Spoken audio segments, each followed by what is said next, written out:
hearty good morning to my dear children. Join your hands and close your eyes. And let's offer our day to the creator of this whole universe. Today, I have come up with a very delightful story for all of you. The title of the story is The Bee Master, and the author is Lata Mani. Gauri was impatient. There was no sign of the bee master. Where could he be?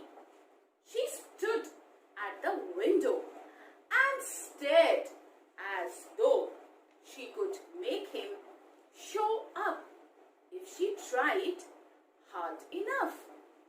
Meanwhile, the balcony was buzzing with activity. Gauri was sure the bee balcony was getting bigger, and her mother kept saying it was not. The little girl could not wait for the bees to be removed, so she could play in the balcony again. Gauri had not been home when the bees had arrived. Her mother said a big black cloud of rock bees, thousands of them, had suddenly appeared out of nowhere. She rushed to close the balcony doors.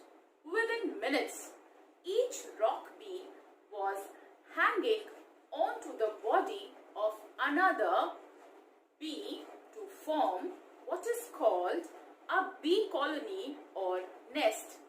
By the time Gauri returned from school, there was a large half-moon-shaped bee colony hanging from the edge of the ceiling.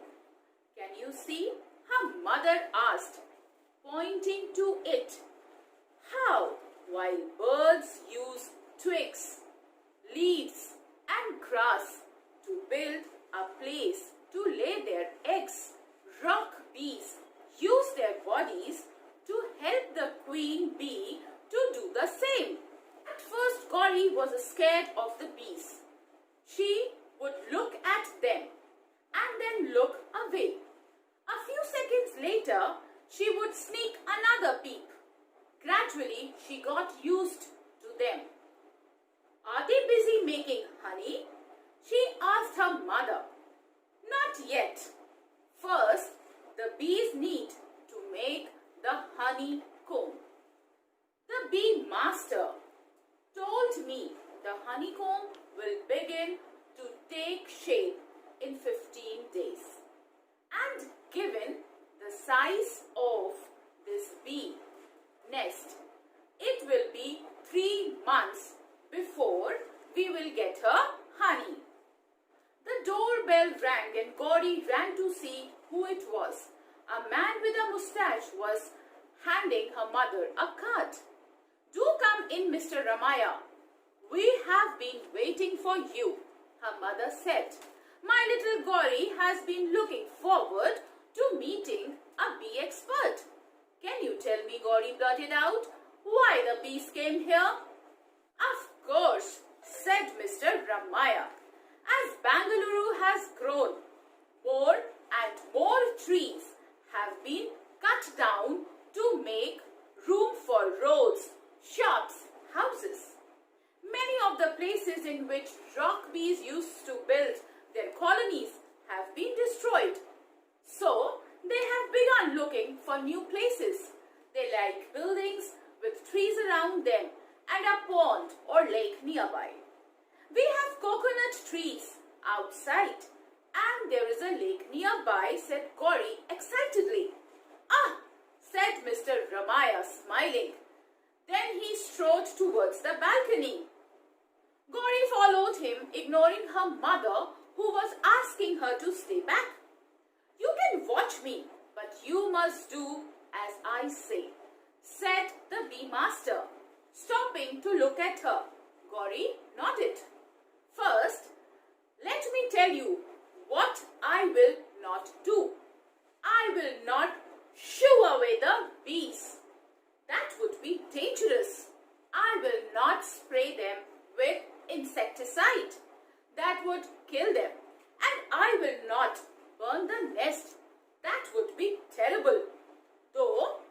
people do it. He paused and then said softly, I will talk to the bees. I know their language, you see. Gauri looked up at him in amazement, but he was already lost in his work. He had begun to chant a mantra. Gauri did not know what was going to happen next. She felt nervous and was glad when her mother came and stood by her, requesting Gauri and her mother to stay quiet.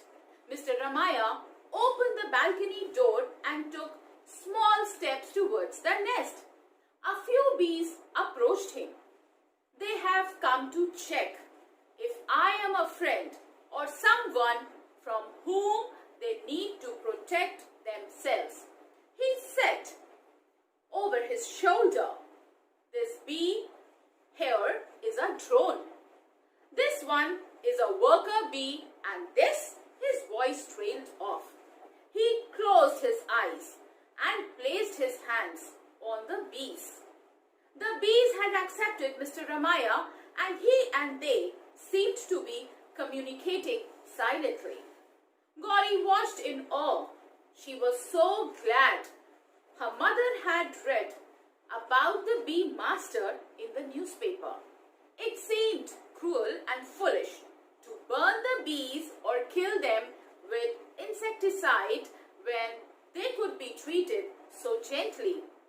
A few minutes later, Mr. Ramaya came back inside. He tied some leaves together with a string and placed a small white pellet in them. What's that? Gauri asked. It's a herbal medicine. It makes the bees drowsy, so I can take them away safely. Gauri watched closely. Mr. Ramaya went into the balcony and set fire to the bundle. He held the smoking leaves about 6 to 10 inches away from the bee nest. Just as he had said, the smoke from the leaves and the medicine made the bees drowsy. With his hands, Mr. Ramaya carefully pushed the bees into a sack. Gauri saw that one side of it was made of mesh. This must be so they can breathe, she thought. Most bees seemed happy to be placed in the sack, but a few continued to fly around the balcony. Mr. Ramaya closed the sack, hung it over the wall and came inside. Putti, he said to Gauri, who was trying to take a closer peek at the bees that were still flying about. Don't you try to do what I did. You need to be trained to work with bees. You could get very badly hurt if you do something to upset them. Gauri heard his words, but she was only half listening. Her eyes were fixed on the balcony, where one by one the remaining bees were settling on the outside of the mesh. Mr. Ramaya went out to collect the sack. Where will you take them? Asked Gauri anxiously. Oh, a little out of the city, said the bee master. I will find a place where they can safely build their colony, where they will not disturb others or be disturbed by them. Turning to Gauri's mother, he said, I must go. The medicine keeps the bees drowsy for 45 minutes. I need to find a good spot for them quickly. Please tell others about our work at the Government Bee Training Center, said Mr. Ramaya to Gauri's mother as he left. Bees need not be killed. Gauri ran into the balcony and watched as the bee master walked to the main road with his sack of bees. She was amazed at what had just happened. If someone had told her that you could talk to bees and take them away safely, she would have not believed it. But She had seen it with her own eyes. All day she kept looking up at the place where the bee colony had been. And as she played in the balcony, she kept wondering how the rock bees were doing in their